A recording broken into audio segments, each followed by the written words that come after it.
Saan nga ba nanggagaling ang napakalalim na debosyon ng mga Pilipino Katoliko sa Nazareno? And sharing his insights with us today is Filipino public historian Dr. Xiao Chua. Hala, makasaysayang araw sa inyo. Ninong, ma'am, at sa lahat ng ating mga... At sa lahat ng Ninang na rin, Denise. At sa lahat ng ating mga kapatid. You would think, okay, si Xiao Chua, marami siyang naipapaliwanag ng mga bahagi ng ating kasaysayan, mga insidente, mga tao, personalidad. Pero ang kanyang doctoral dissertation, mga kapatid, ang tinakatesis siya para siya maging may PhD, mga kapatid, ay tungkol sa Nazareno. Pero ang punto de vista naman dito ay etnografiya ng pagsalya ng bayan. Kumbaga, from an anthropological point of view, Tito Xiao. Okay. Pero kailan ba nagsimula ang interest mo dito at paano? Yung interest ko dito nagsimula nung Katoliko pa ako kasi Protestant Christian na ako ngayon. But when I was younger, yung nanay ko, kasi sabi nila, pag 7 years old na daw ako, mamamatay na daw ako. Naman daw kasing parang shape na corona ang tawag nila sa ulo ko. So sakiting bata daw, tapos yung belief nila. So ang ginawa ng mother ko ay dahil nga sakitin nga ako, payat ako nun eh. Every Friday, dinadala niya ako sa Nazareno na dinonate pala ng nalaman ko because of my dissertation. Dinonate pala ng Quiapo Church sa katedral namin. One of the first na kalyehero o pilgrim image na dinonate ng Quiapo ay sa Tarlac dinala. So, doon ako dinadala ng mother ko. Tapos yun, nagsusot ako ng Nazareno. Uso pa nun yung Nazareno na suot eh. Ngayon, hindi na ginagamit yun. Yung suot mo talaga yung habito. Parang yung suot nila Nancy Binay kapag ano. Kulay parang maroon. Yung maroon. Maroon, ikaw talaga. So yun. Yun yung suot ko. So yun, na-interest na ako noon pa man. And then, nung nag-PhD na nga ako, tapos tinatawag na panatiko yung mga deboto. Parang sabi ko... In a negative way. In a negative way, panatiko ba yung nanay ko na naniwala sa Nazareno? So, I wanted to probe the heart of my mother. Okay. Kaya I embarked on... 10 years ko, 12 years yung dissertation ko, 10 years of that, binuo ko tong aking dissertation. Okay. Ang antropolohiya ay isang siyensya. Correct. Pero paano mo nasi-separate yung Xiao Chua, yung deboto versus Xiao Chua, the student of anthropology and science? Maganda na ako ay Protestant. So, I believe in Jesus Christ. I share the faith in Jesus Christ. Pero iba na rin yung perspective ko about things eh. Nung nag-start ako na mag-research, so ang nangyari, Lord, Sir, Ninong Lord, no? Ang nangyari ay parang I was looking from the outside. I see. No, parang ito at maganda rin 'yon kasi natatanong mo yung mga bagay sa mga deboto na usually parang kung part ka nun, hindi mo na napapansin. So nalaman ko yung motivations nila. Ano pala yung mga sistema doon sa loob ng andas, yung mga gano'n na nalaman ko pala na bayanihan pala yun instead of magulo. So marami akong yung motivation nila hindi pala paghingi kasi sabi nung iba, we're a Catholic country, that's why we're poor because we're a nation of beggars and mahirap tayo kaya ang motivation natin to have faith is to ask. Yung mga namamanata sa Nazareno, yung mga mamamasan, namamanata sila, which panata means you do it regularly every year or every first Friday, ganyan. Because of a favor that was granted to them, they believe from the Jesus Nazareno. So, ibig sabihin, ang main motivation, pasasalamat. More than paghingi. Although meron. Sabi nga, dalawang klase daw, di ba? May hinihingi at yung nagpapasalamat dahil binigay yung hinihingi nila. Correct. So, yun.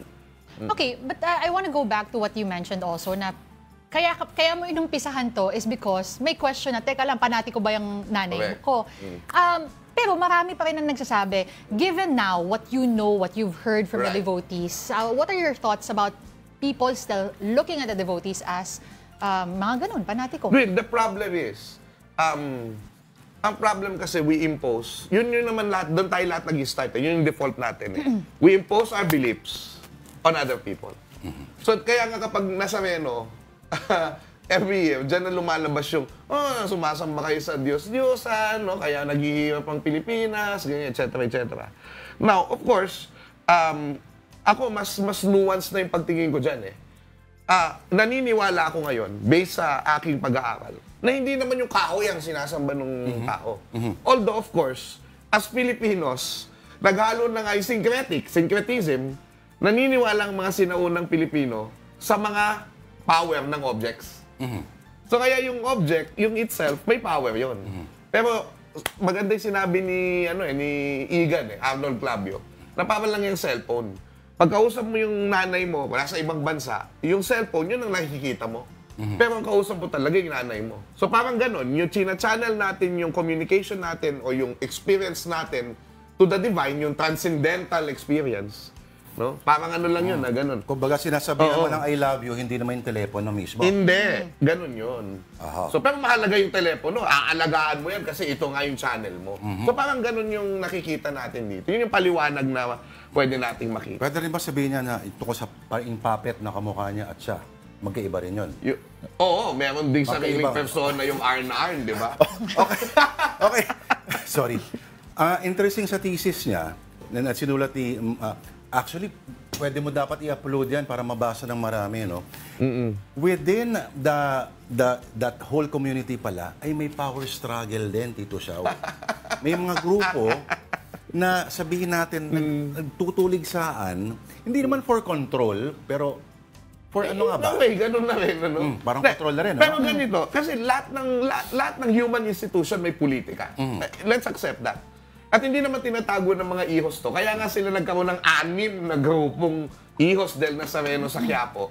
Kasi nagkaroon ng mga awayan through the years na yung una nag-split doon sa Central. Yung Central lang nauna yung ihos del Nazareno Central. Tapos nag-split ito. And then from that split, nag-split yung iba. 6 na pala. 6 na. So, alam mo, ang ganda nun kasi, si Kuya Alex Simasga, di ba? Siya yung naging parang TWG doon.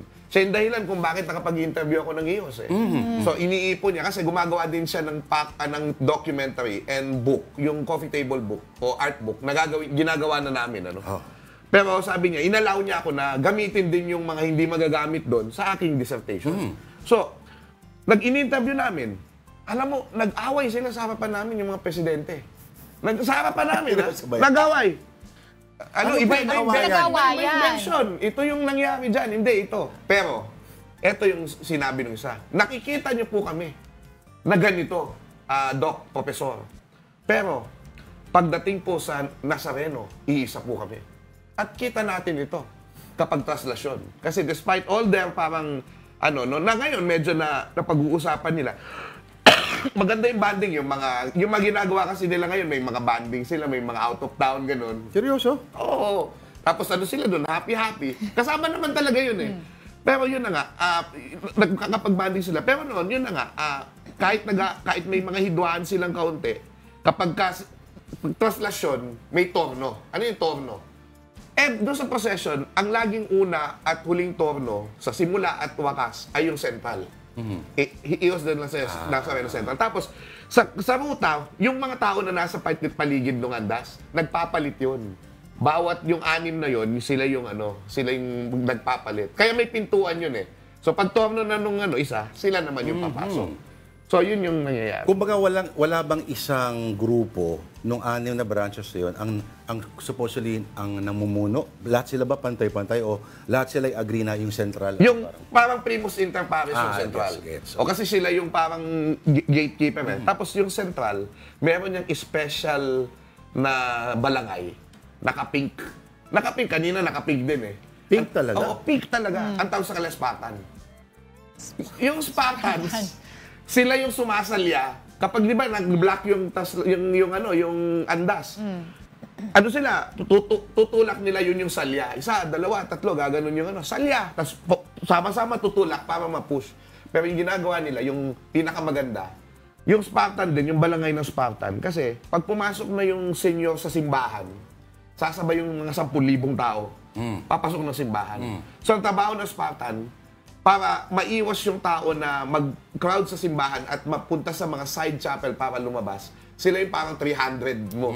Na sasagupain yung 10,000, tapos ilalabas sila doon sa mga side entrances. Yun yung Spartan. So, ganun, meron sila mga chanting bago mag-ganun. Meron sila mga chants, okay.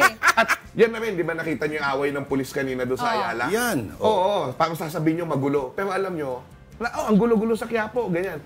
Alam nyo, normal pong nangyayari yan every year. Kasi, pag may pulis kasi, parang friendly, friendly, pero ibig ko sabihin, parang expected na yon na pag may harang, talagang ang deboto, they will negotiate kung ano yung pwede. No? Kaso syempre, pag may harang pulis, tapos parang, there was a time na nakabota pa sila nung sumama sa translasyon. Hindi naapakan yung mga tao. Kaya nga nakapa yung mga tao, hindi lang bilang respeto, kundi bilang safety sa lahat. Nakabota yung mga pulis, hindi nagpaa. O di, syempre, away yun na matindi yun. Ngayon nakapaa sila. Oo, ngayon nakapaa. Pero laging may power struggle talaga yan. Mamaya makikita niyo yan sa pagbabalik kasi haharangan na naman ng pulis yung at sundalo yung yung Plaza Miranda para makapasok yung andas. So magkakaroon ng chanting ihos, ihos, ihos kasi makikipaglaban na sila sa pulis para makapasok na rin sila doon sa simbahan. So ganun, it's expected. Ganun talaga yun. Kaya nga minsan, mas nakakatakot pa yung translasyon kaysa sa tondo. Sabi mo nga doon sa iyong thesis, may mga, sabi doon ibang polis, i-assign nyo na lang kami sa mga may kriminal kaysa dyan sa deboto. Exactly. Kasi mas matinding puwersa daw talaga ito. Okay. Tita Denise, gusto mo mag-last question kay Tito Xiao? Hindi, ako ang gusto ko lang malaman saan ang punta mo after nito, Tito Xiao? After this, pupunta na ako sa Quiapo kasi titignan ko na yung command center, which is the symbol na this is not a spontaneous thing. This is actually yung andas ay yung deboto ay choreographed din yan. Yes. Sabi nga ni Martin Aguda noon, choreographed simulated craze, no? Pero yung command center also represents that this is the command center that actually coordinates the efforts of the civil society, the volunteers, the medical doctors, the church, the government, national government, Metro Manila, City of Manila. Kaya nagiging parang sinasalyan ng buong Pilipinas ang pista na ito. Sa kanyang, mamaya, hopefully, walang insidente, walang kung ano man, sa kanyang maluwalhating katapusan at lahat tayo ay mabibiyayaan. A metaphor for the nation and its fate. Anyway, yes. Nako, marami pa kaming tanong pero nako, thank you for talking to us, ang ating Filipino public historian, Dr. Michael Charleston Chua. Thank you, sir. Po. Mabuhay po kayong lahat, mga kapatid. Pete Senor. Pete. Alright. Viva!